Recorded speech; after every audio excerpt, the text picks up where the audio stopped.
Mas você fez uma alegoria com casamento, e quando a pessoa se separa, geralmente, né, é quando, primeira noite ali, procura ali o bracinho e não vê ninguém.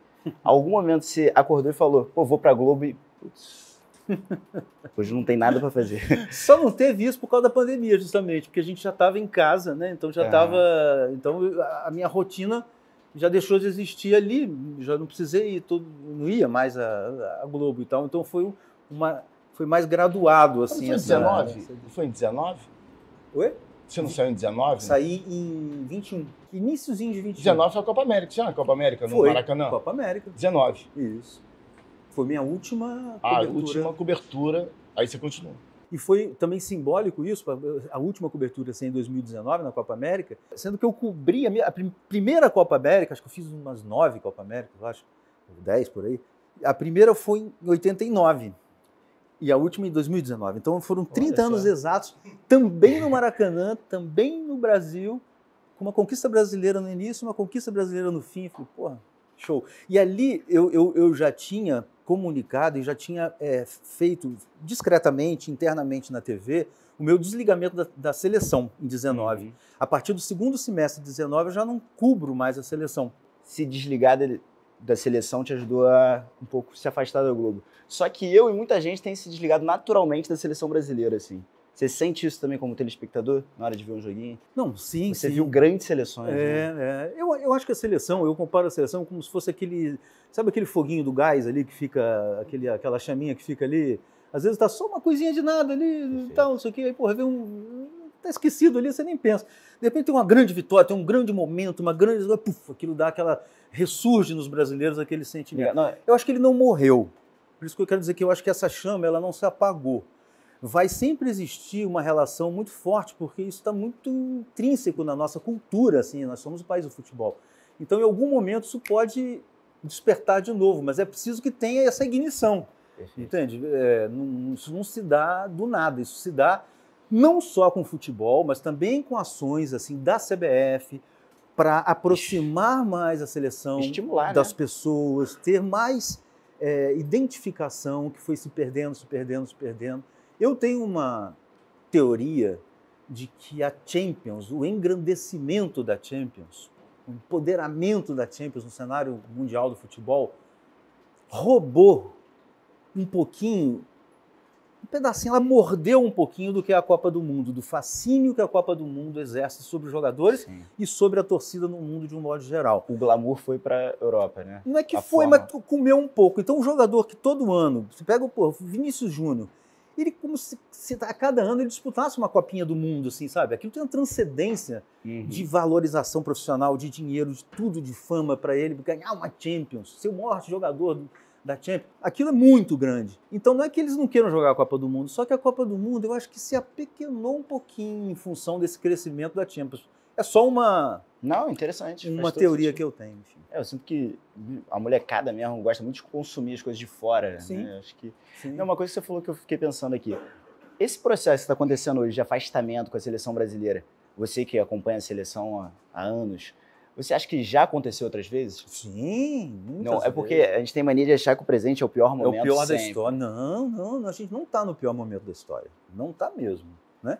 A seleção de 90 era pior do que essa? A seleção de 90, a geração de 90 era pior. Cara, quando o Falcão assumiu em 90, ele não podia convocar jogadores da Europa. Ele só podia convocar jogadores locais, domésticos. Porque na época o presidente Ricardo Teixeira, e isso também é parte da nossa cultura esportiva, a cada ano em que um ciclo não dá certo, passa a régua, terra arrasada e começamos tudo de novo. Então, em 90, o Brasil não ganha, vai mal na Copa, disputa só 4 partidas e vai embora. Foi a minha primeira Copa também, cobrindo a seleção. E aí, os estrangeiros, quer dizer, os jogadores que jogam no exterior só querem dinheiro, são mercenários, só são preocupados com os dólares que eles ganham, não tinha nem euro. Enfim. Existe um nacionalismo muito forte ali. E uma visão de que os jogadores eram mercenários, uma visão totalmente equivocada e tal. Então, agora só jogadores do Brasil. E aí botaram o Falcão para só convocar jogadores do Brasil. E a safra era triste na época, era uma safra pobre. Então, a gente teve muita dificuldade com aquela seleção em 90, mas aí depois, quando chega o Parreira em 91, e começa uma trajetória de muita dificuldade, quase não consegue classificar também. E ele, cara, ele vai no inferno. Ele vai no Ele é muito cornetado, né? Muito, muito, muito. E sai daquilo com uma elegância que só ele, né? Ele ganha a Copa do Mundo, não xinga ninguém, não fala de ninguém. É uma coisa, assim, inacreditável. Mas ele sofre horrores, ele vai no fundo do poço. Enfim, o Brasil teve muitos... E é muito curioso como a história das Copas do Mundo meio que mostra que muitas vezes em que o Brasil saiu desacreditado, voltou com o título, voltou campeão, e quando saiu exaltado como favorito, não chegou lá. Você olha para o 2010, com o Dunga, o Brasil se classificou com 3 rodadas de antecedência nas eliminatórias, era primeiro do ranking da FIFA, ganhou a Copa América, ganhou a Copa das Confederações, ou seja, porra, tem para ninguém. Sim, em 2006 também, o Quadrado Mágico. 2006 também, a mesma coisa, faz um 2005 incrível, ganha a Copa das Confederações também, e aí não acontece. Aí 2002 também, uma dificuldade para classificar, uma pressão danada, o Felipão no último, na reta final, consegue a duras penas, ganha todas as partidas da Copa do Mundo, e é pentacampeão. Ou seja, quer dizer que em 2026 o Hexa vem, é isso que você está dizendo. Tudo indica. Vamos ficar bem ruinzinho, né? Vamos lá no fundo do poço. A seleção de 94, ela ficava 24 anos sem vencer, mas é muito importante a gente lembrar que o último título tinha sido simplesmente daquela que para mim e para muitos foi a seleção mais encantadora de todos os tempos, que é a seleção de 70. Então o brasileiro tinha no seu imaginário Pelé, Jairzinho, Gerson, Carlos Alberto, Tostão, Clodoaldo, ele tinha aquilo na cabeça, né? E aquilo não acontecia de novo, e de novo não acontecia, e de novo não acontecia. Então era mais sofrido. Eu acho que agora existe uma tolerância um pouco maior em relação ao entendimento de que o Brasil está no bolo, que o Brasil não é mais a seleção, sabe, a dona mesmo, aquela que ninguém vence. O Brasil está no bolo. E eu acho que é isso que as pessoas mais ou menos entendem hoje, que a gente tem grandes jogadores, está num momento ruim, mas que, cara, se você olhar para o mercado europeu, você olha para a Champions, destrincha lá os times, vai ver quais são os países que fornecem jogadores para a competição mais importante do mundo de clubes. Pô, tá cheio de brasileiros. Sim. Eles estão na primeira prateleira, eles jogam em grandes clubes. Então, a gente tem material para, de novo, matar no bolo para mim. Você acha que o distanciamento daquela época dos torcedores com a seleção é maior do que a atual? Porque eu sinto que hoje a seleção está super distante do torcedor. O torcedor prefere assistir os seus próprios clubes torcer no Brasileirão do que assistir a seleção brasileira. Sabe o que eu acho que é a principal diferença? E é triste falar isso. É que antes de 94, havia uma revolta da torcida brasileira, porque havia um envolvimento da torcida brasileira muito grande com a seleção. E agora, isso passa um pouco pela indiferença também, o que é triste, o que é ruim. Porque quando você se revolta, você está mobilizado, você está envolvido com aquilo, porque você, eu quero ganhar. E aí o traje a rigor ganhava, a gente joga a bola e não consegue ganhar. Então, agora, existe também. Mas, então tá... Deixa aí, deixa a seleção e tal, entende? Então me preocupa essa indiferença que não redunda em revolta, entende? Eu sinto que existe um processo ao contrário do que você falou que existia antes, que antes só chamava jogador da seleção brasileira e isso era aparentemente um problema ali, né, em 90.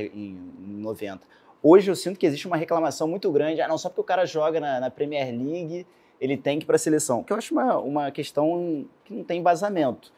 Porém, eu sinto que o torcedor hoje ele quer muito ver o jogador do Flamengo, do Vasco, que seja ali na seleção brasileira para criar essa conexão. Óbvio que não é uma questão, tecnicamente nem sempre vai ter como, mas eu sinto que existe uma utopia na cabeça do torcedor hoje que, sei lá, o Matheus Pereira do Cruzeiro é melhor do que o meia da Premier League. Assim. Claro.